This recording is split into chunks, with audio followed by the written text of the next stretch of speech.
Street TV presents Monica Pearson, One on One. Good evening, I'm Monica Pearson, and welcome to One on One. We've often heard that laughter is the best medicine. Tonight, you'll meet two actor-comedians who battled illnesses that almost killed them, but both found laughter was the best medicine, and both are back on stage. One is Daryl Chill Mitchell, who says with a smile, don't call him a stand-up comedian since he's in a wheelchair, but he's also known as Patton Plame of NCIS New Orleans. The other comeback kid is Rodney Perry, better known from TV's The Monique Show and Who's Got Jokes, and from movies Coming to America, Medea's Big Happy Family, and Johnson Family Vacation. He calls Metro Atlanta home, but Chicago is where he was born and was hooked on comedy at a young age. I got 3 words for you. Epsom salt, peanut butter, and Bengay. Oh yeah. I'm talking about other things. So when did you know you were cut out to be a comedian? So my mother and my then stepfather would have get-togethers at our house. And so my room was just off the living room, and what they did for fun is listen to party records. Richard Pryor, Moms Mabley, Don Bubba Bexley, all these great folks from the Sanford and Son era, and they would listen to these records, and I would lay on my floor in my room and listen to, and it was amazing to me that person on the record could captivate a room. And it was those moments that really spawned what I became ultimately. So how did you take that and turn it into something in school? Because I know you give credit to a teacher. Yes. When you were in the 2nd grade. Mr. Thompson.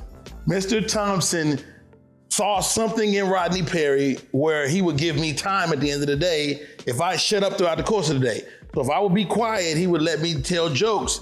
And, I would do impressions of, at that time, Muhammad Ali. Wait a minute, Howard, I'm the greatest of all time. I would do little stuff like that. And I'm 7 years old doing Muhammad Ali and Howard Cosell. That was me, Howard Cosell. And that was the beginning. And Mr. Thompson saw that if I would be patient throughout the day, I could get my chance to perform. And those were the beginnings. And then how did you develop it and not get into trouble in school? Because what a 2nd grade teacher will allow, oftentimes when you move up into grades, other teachers would go, come on, boy. I wasn't the class clown, but I was always funny. And so after Mr. Thompson, I had other teachers. I was a smart kid though. I wasn't, like a dumb kid. I was a smart kid. So I would just find my way to the light. I would host the talent show. I would host the events around the school. I joined the band. I couldn't play. I joined the band, and I just was searching for the light, I think. So when you moved back to Monroe, Louisiana, after your mom divorced, how did you were then in high school? Yes. And you have to fit in. That was tough. I definitely had to fit in. You think you know everything. I mean, you're coming from big city, Chicago, Illinois, to the little small town, Monroe, and you got this little swag about you, and them kids wanted to beat me up. them kids in Monroe, Louisiana, but I met some lifelong friends there. So did you use humor to kind of back them off? That becomes like your mechanism, your defense mode. So I was good at that. But again, I would always find my way to the light. I would host the big talent show. I would host those big events around the school, and I became that go-to guy. And even my classmates now, they're like, you talked about it all the time. I don't remember this, but they say you always talked about being a famous person or being on TV, or being in movies. So when you graduated, you went to the Navy. Why? I had a baby on the way. My oldest daughter is on the way, Hope. Hope is on the way, and my high school sweetheart and I had a child together, and I'm working at a place called Shoetown, and I'm going to Shoetown to work in Monroe, Louisiana, hot, sweltering heat, and a Navy recruiter stopped and asked me, could he give me a ride? And on that ride, he pitched me, and I was like, you know what? If not now, then when? I want to be able to take care of my daughter. I need some money. I need to be able to take care of this young lady because I don't want my mother to take care of me and mine. So I joined the United States Navy, and I was gone Monica, I was gone 6 days later. I was going off to San Diego to boot camp, you know. Where you couldn't swim and you couldn't shoot. I couldn't swim or shoot. So it doesn't even occur to me that I need to swim, you know. So generally in boot camp, there's 90 guys in the company, and the black guys represent maybe 10%. So it's anywhere from 9 to 10 of us. And swim day came and we all were, you know, trying to figure out how to swim. It took me 2 weeks to get out of that course, and a Navy SEAL whispered in my ear as I was drowning for the 12th day consecutively. He was like, if you die, I'll kill you. It's a story he rarely tells. Up next, Rodney shares the traumatic experience that almost made him quit comedy altogether, plus the one subject matter that he won't make fun of when One-on-One continues.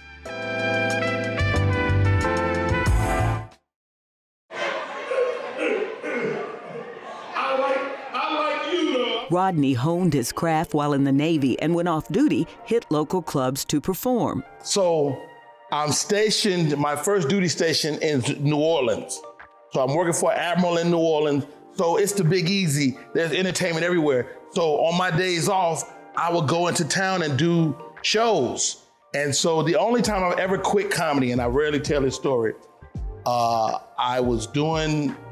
had just arrived in New Orleans, and I went and did a Gong show. You remember the TV show, The Gong Show? Yes. So these people had a real gong. They had like a 5 feet gong and a stick, and they would pick up when they didn't like you and gong you.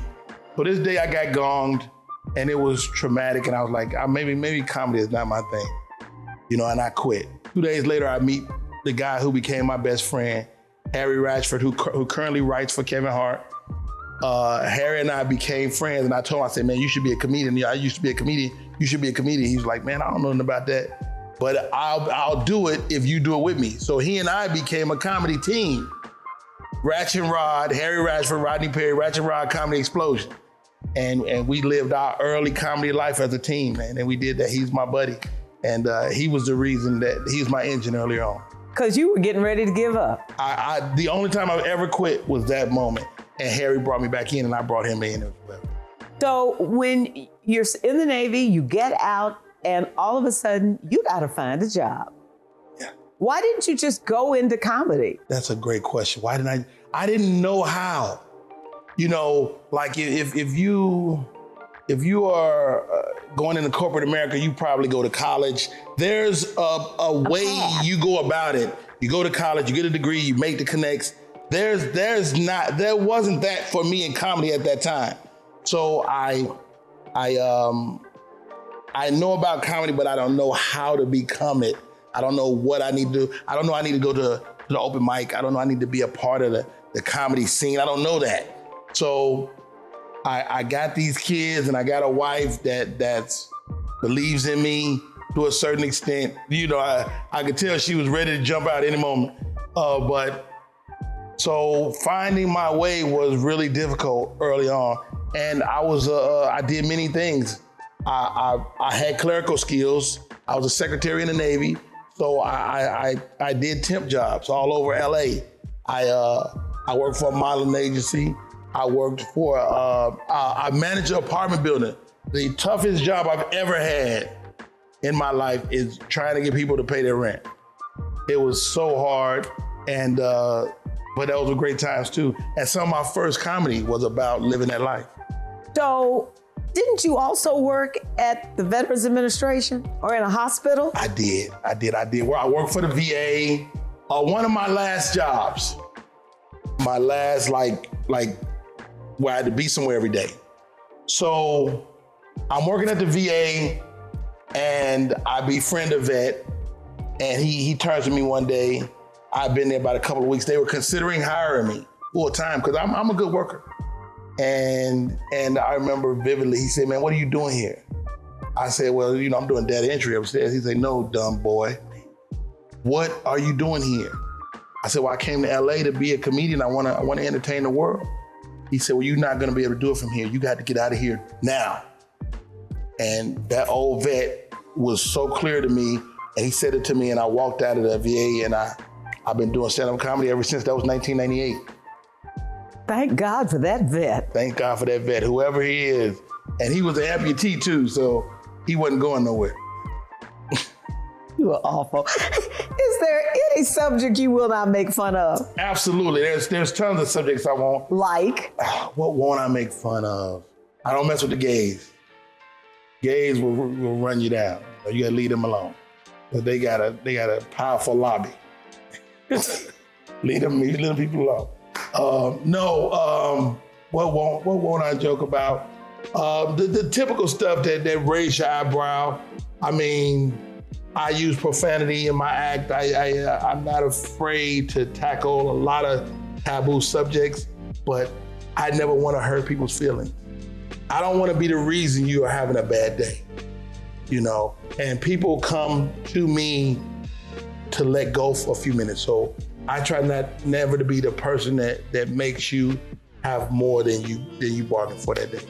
So how would you describe your comedy? Observational, family, how would you describe it? All of that. I think as a comedian, you should be well-versed in different styles of comedy because you never know what you're gonna deal with. Every stage is a new opportunity to make a new friend, a new fan.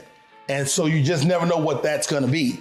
And so because of that, I've mastered, I look at it as like karate. I've mastered different styles of my martial art, which is, physical comedy. I lived there for many years. Post-stroke, I had to learn how to be funny without moving a lot because it was difficult for me to move at the outset. And I had to learn politics.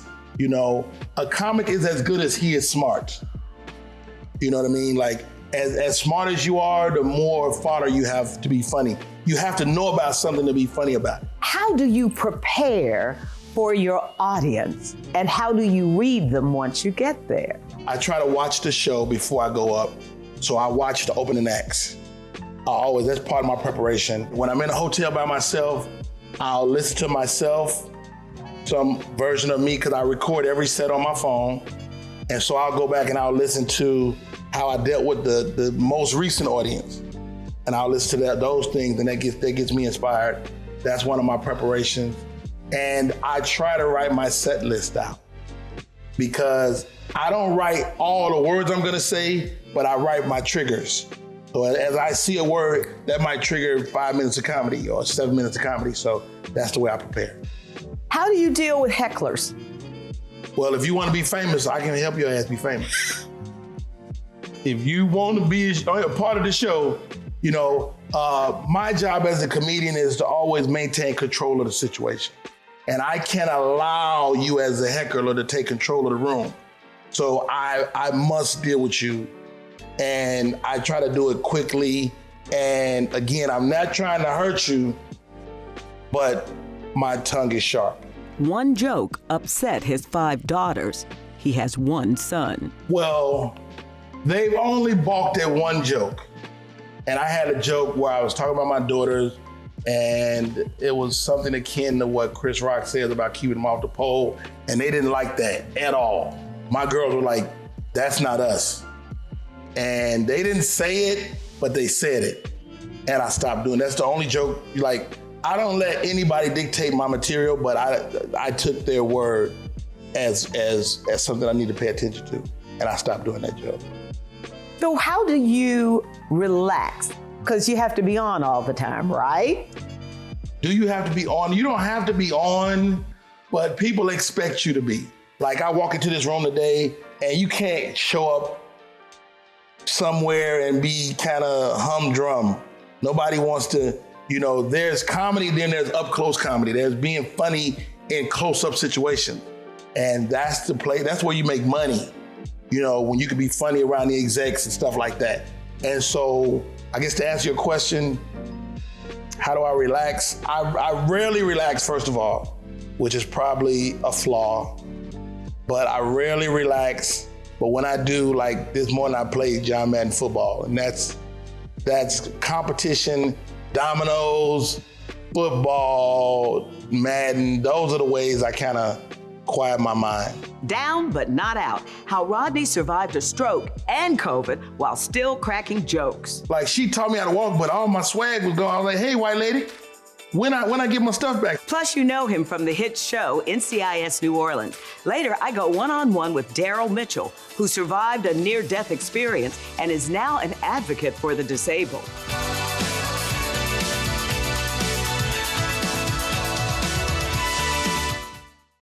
In 2016, Rodney Perry was performing in Denver when he had stroke symptoms.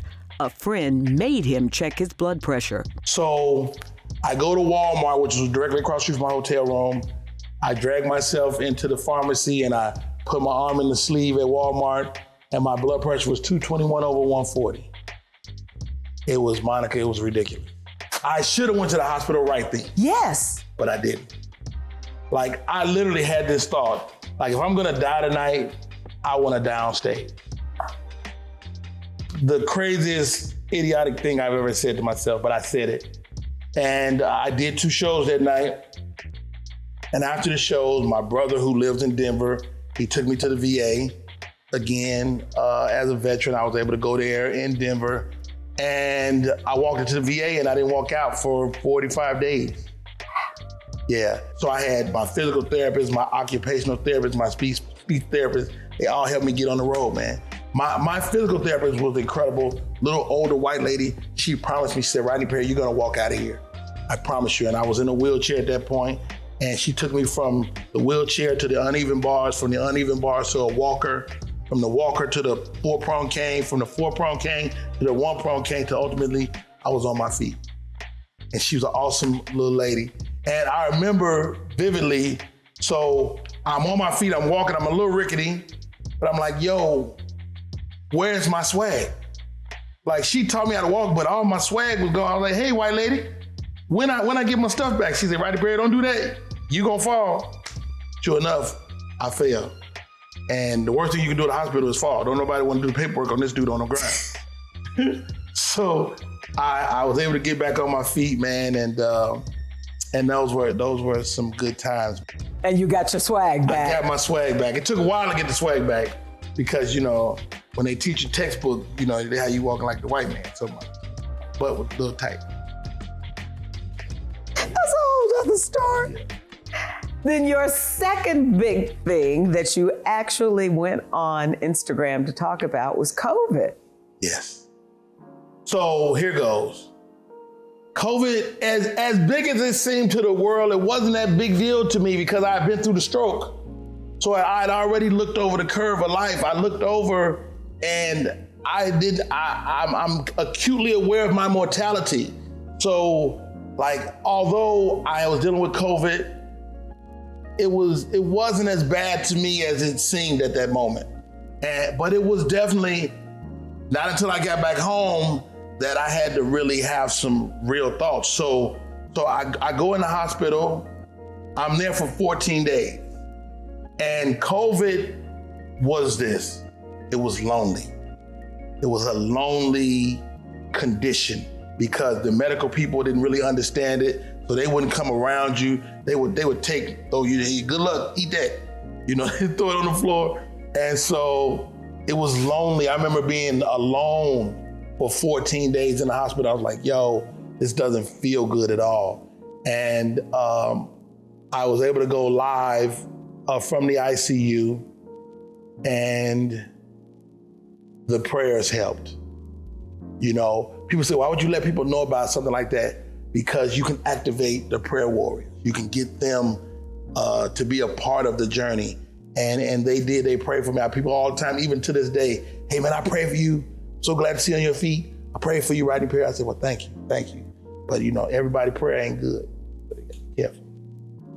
What have you learned from these 2 illnesses? I learned that when it's your time, good or bad. And why do you think God kept you here? I think God likes me for whatever reason. I think God likes me, you know, and with my cousin and everything, he likes this little man that he made. And I think the best is yet to come.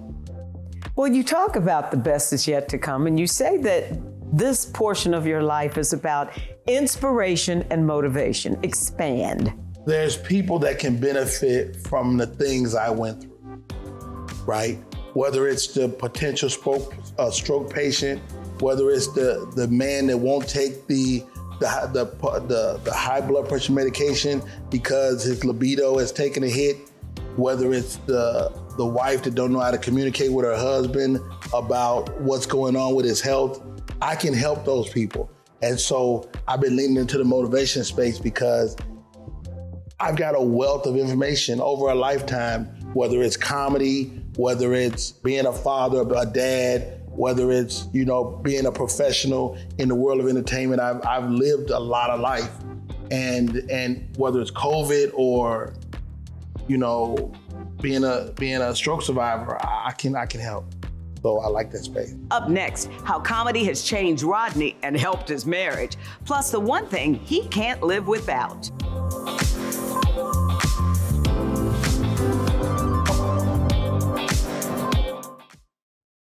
Rodney Perry is proud of his 6 children, but calls his only son the apple of his eye.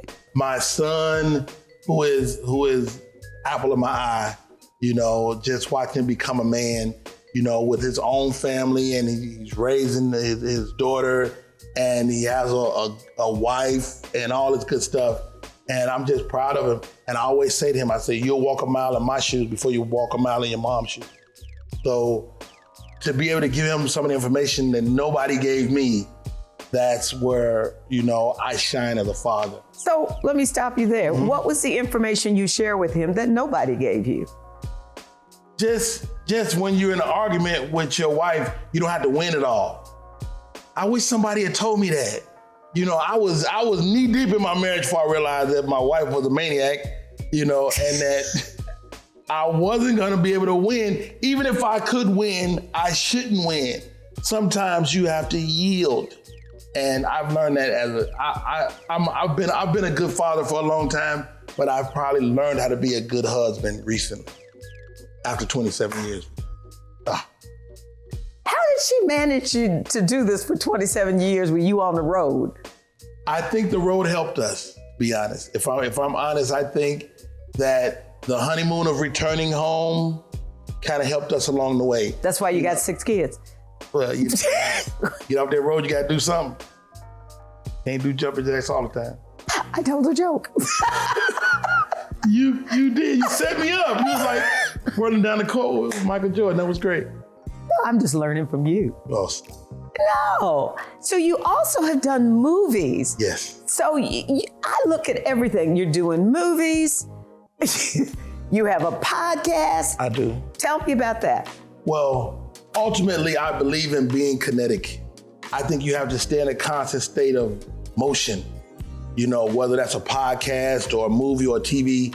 The reason Rodney Perry is relevant after 30 years is because he never sits still, and so although there's an art in sitting still itself, but I just believe in moving and then embracing the youth, embracing young people, every group, hey Unc, hey old school, old head, as they call me now, but I embrace the young people because if you don't embrace them, that's your first day as an old man. And those thoughts led him to being social as Uncle Rodney on Instagram. Uncle Rodney! Last question. Of all your careers, from the podcast to Uncle Rodney, to the movies, to the stand-up comedy, which is the one you cannot live without? Oh, great question. I cannot live without stand-up comedy. Why? I love it. It makes me happy. It, out of everything I do, and don't get me wrong, I love acting, I love movies, I love TV. That thing is a beautiful thing. It's like one of my children. I love that child, but the child that I would lose it without is stand-up comedy. And I remember during the pandemic, and I couldn't go out, I couldn't perform, and my wife was like, you gotta get out of here. I can't do this with you. And what I learned about myself during the pandemic is that I need comedy. I needed it. And I didn't know that. I need that thing. And I thought I was doing it for the people.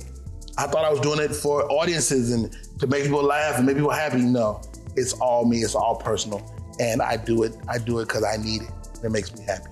Rodney Perry gives props to some of the people who helped him along the way, including Steve Harvey, who taught him how to read a teleprompter. He calls Monique his comedic mentor and praises George Lopez for being one of the first big guys to take him on the road as an opening act. Depending upon your age, some of you know my next guest as a rapper, while others know him as a television and movie actor, and others know him as a stand-up comedian. Daryl Chill Mitchell is a native New Yorker who first gained attention as a member of rap group Groove B Chill. It ain't nothing like it. It ain't nothing like hip-hop music. It ain't nothing like it. It ain't nothing like it. It was 1990 and the song was hip-hop music, and the group, Groove B Chill, was signed to A&M Records. Can't find this nowhere. When you look at that video, what do you think? 50 years. I mean, you know, that's the thing. This hat thing was just something I came up with around the way. So it goes in the video. Then next thing you know, we in the movie. So people thought it was part of the costume. Nah, it was part of my image. So why do you have the dollar coins in your hat? Money on the mind all the time. Hello. You didn't see that coming, did you? Hello. I didn't see that coming. I know that's right. You rhyme a lot. I do. See, you noticed that. We weren't rappers, we were rhymers. And you know, it had to be a beginning, a middle, and an end. So that's what we were rhymers. And they became actors in the movie House Party because of the Hudlin brothers, Warrington and Reginald, who originally were doing music videos. Groove B Chill met the brothers at a recording studio. We were there, we were on time, and we had plenty of time to sit and talk with the Hudlin brothers. They took a liking to us. And that's when Reggie said, you know what? I'm creating a movie. And I want to sit down and talk about this movie with you guys. Because me and Bilal were doing house parties. So what happened, he had the concept, he had the story, but he wanted to bring it forward. So by talking to me and Bilal, I tell people all the time, he had the body, he had the engine, and he allowed us to do the interior. What people don't realize is that movie is loosely based on my life. Really? Yes. If you realize, Martin name is Bilal. My DJ name is Bilal. Kid and Play was supposed to be called Groove and Chill. What happened, New Line Cinema really wanted actors. They didn't want no rappers, they wanted actors. But Reggie and Warrington, I give them credit, they stuck to their guns. They was like, we gotta have these, we need some rappers, we got them. They said, Groove B Chill, we like them, but they just not big enough. Because they had did movies with other big rappers and it didn't happen like they thought it would be. So what they did, they met with a few people. They had Kid and Play come and meet with them at New Line with the executives. Gave a little impromptu audition. Play will tell you this day, he didn't feel good about it. So what happened, they made Kid and Play like in their top 5 that they would be interested in doing the movie, but they wanted to see more people. So the executive politely walked Kid and Play out of the building. School had let out for lunch at the same time. So you imagine what happened when those kids saw Kid and Play. Oh, yeah. That executive walked them right back inside and told them, we got our stars. And they made us the co-stars. Well, our station manager, as soon as I told him we were interviewing you, the first thing he said, oh, he's a rapper. And see, I think of you automatically as an actor.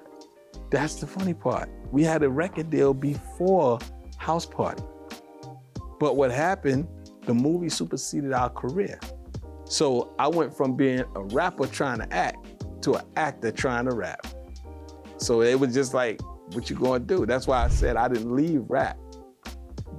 Movies and television took me away. Chill calls Atlanta home, even when he was on the road for 10 years. Coming up, what first drew him to the ATL? Plus, he not only survived, but thrived after becoming paralyzed in a motorcycle accident. How Daryl broke barriers for other disabled actors.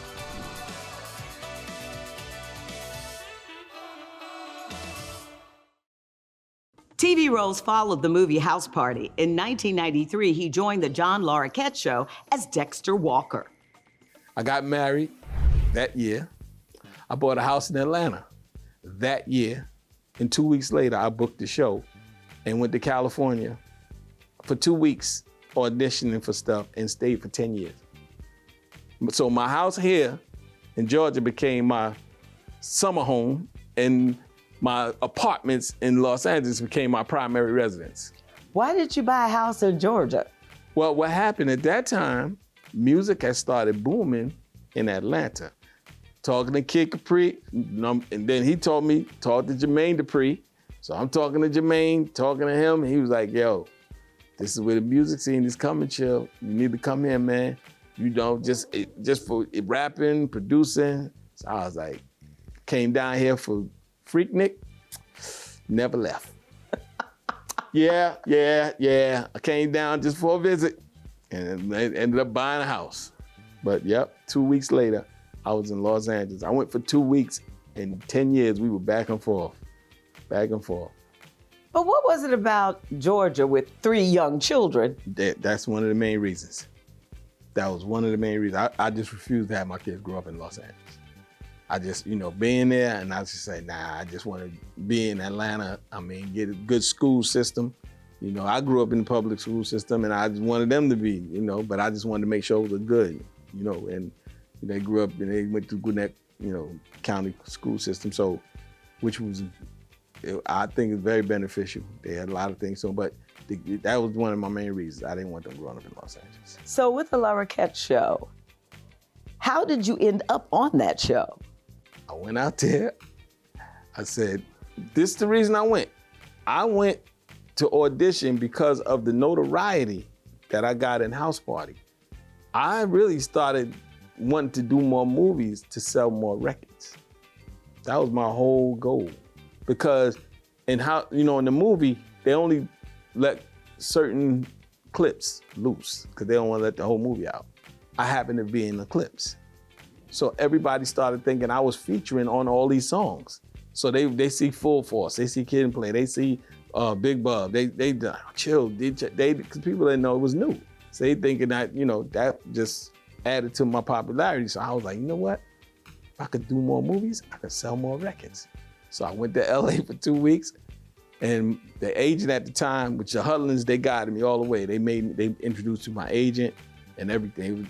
At that time, the black movies and experiences was happening. So all the agents were grabbing them, throwing you on the wall. Whoever stick, they kept. Whoever didn't, they let them go. I stuck on the wall. And they sent me on an audition to NBC because John Larroquette had just did Night Court. That was all done. He was doing his own show. When I got in that room, me and that dude just started snapping on each other. Snapping. Before we knew it, we just talking and, he gun at me. I think he was just testing me to see, could I keep up? And we going. We never got to the script. Never. And he was like, and then Don Rio, who he is, that's the big executive writing guy. He's a co-creator of Golden Girls, and he used to write on MASH. And he was one of the writers, and he was like, all right, it was nice meeting you. I was like, saying to myself, we ain't get to the script yet. I said, all right, came back, my manager was like, hey, they loved you, man. You got the job. I was like, cool. But in my head, I'm still a rapper. So what was it in LA that helped you, and what was it in LA that hurt you? What helped me in LA was Malcolm Jamal Warner.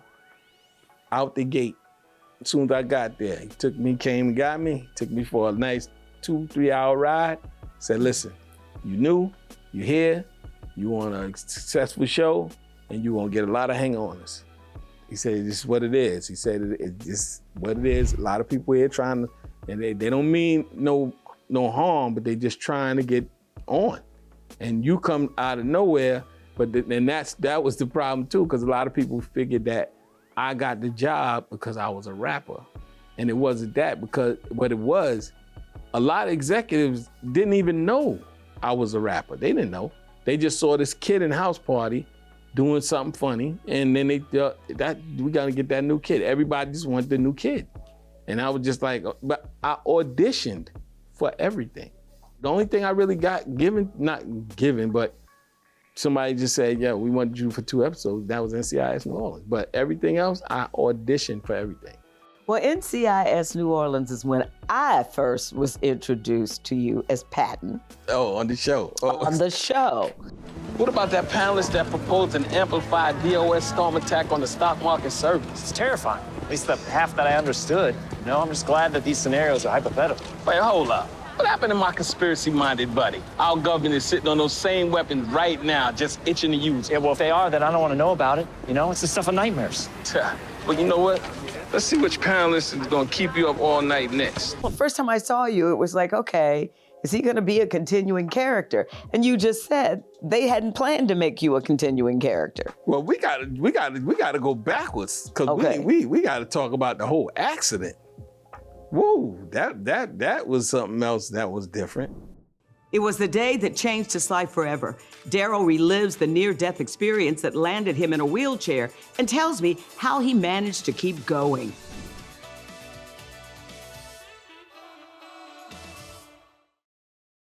It was in November 2001, Daryl went to Beaufort, South Carolina, jumped on his nephew's new Kawasaki motorcycle. Daryl was an experienced rider, but he didn't wear a helmet that night. Helmets aren't required by law in South Carolina for people over the age of 21. You gotta know the roads that you're riding on sometime, and that was the thing. When I went up the road, I wasn't speeding. I just went up the road this way, and when I came back this way, it was the salt water wash over the road because it's a place called Wassaw Island. It was washed out. It was loose. So you know, you lean into the turn, that back tire said, pew, that bike said, right on top of me, boop. And that's what damaged my spinal cord. The story that I read, is it true that they wanted to do a transfusion and you refused? Be due to the fact that I grew up in the religion of Jehovah's Witness, still study. That's one of the things we do not do is blood transfusions. And that was a fiasco because the doctors were, hard at me to get this blood transfusion because I needed the surgery. But then I realized I was in Charleston University. So you know who was gonna be doing the surgery.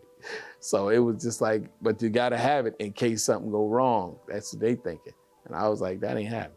So lo and behold, prayed on the situation and they flew me, of all places, to Atlanta to Piedmont Hospital where the doctor said we can perform the surgery.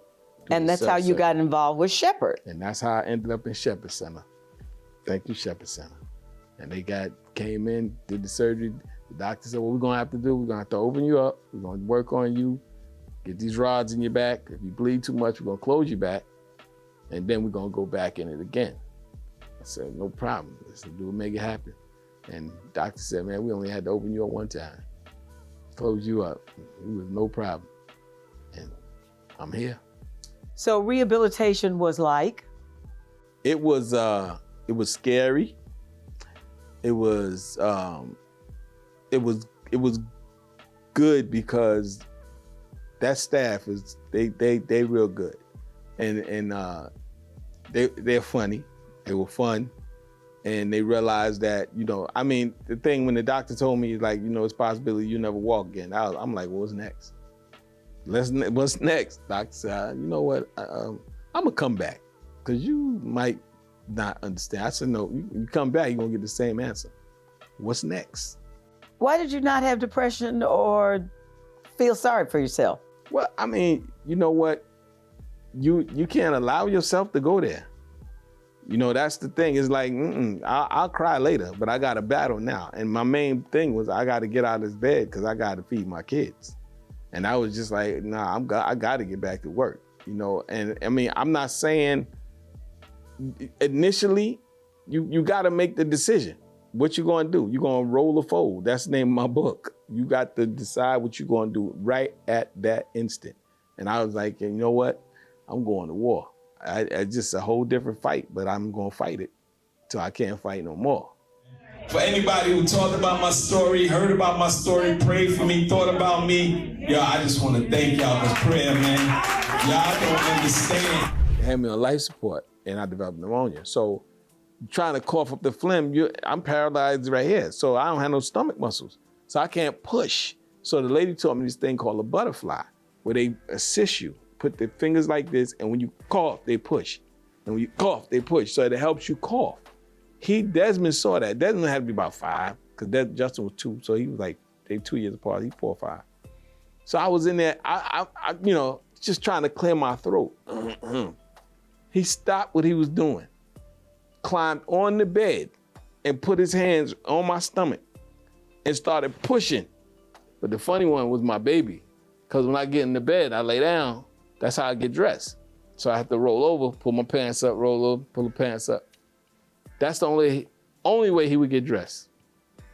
The only way. He ain't standing up, put his pants on. Every morning he come in the room, lay down, roll over, I gotta pull up with his side. He see what daddy do, this is what we gonna do. Every day. It went on for about 2 years. Then he realized, okay, dude, you gotta stand up now, bro. You know, come on, man. How I got dressed, that's how he wanted to get dressed. You know, you use humor a lot. Oh, man, come on. You know what? I tell people all the time, laughter is the best medicine. If you ever feel like you have an emotional moment, laugh first. If a cry come through the laugh, then let the cry come through the laugh. But laugh first, and then cry. So how difficult was it after your accident and your rehab to get work? That was interesting. You know what? I always tell people,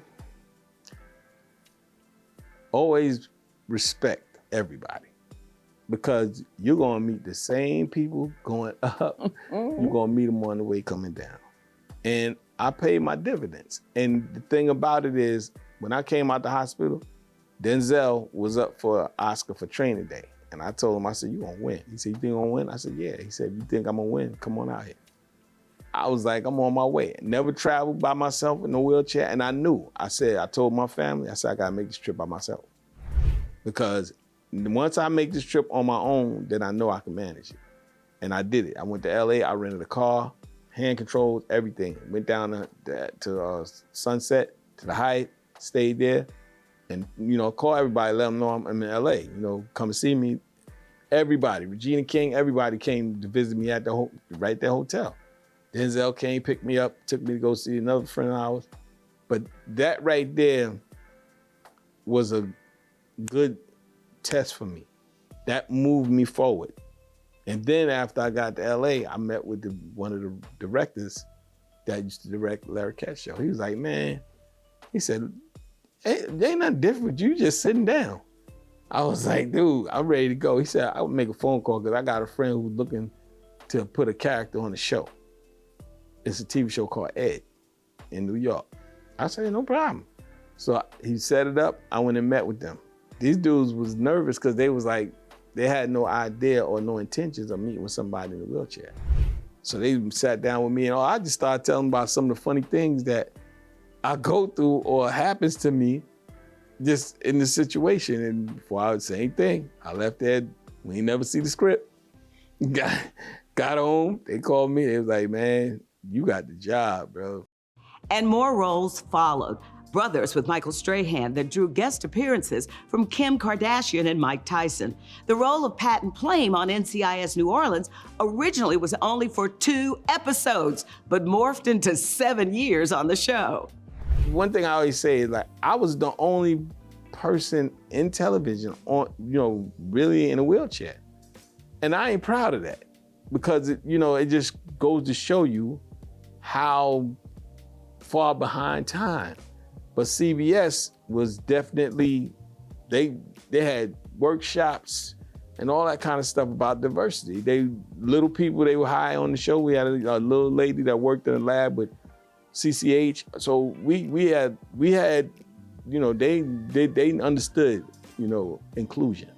And that's what was the great thing. Daryl advocates for people with disabilities, even speaking at the United Nations. And he still acts, raps, and does stand-up, sit-down comedy.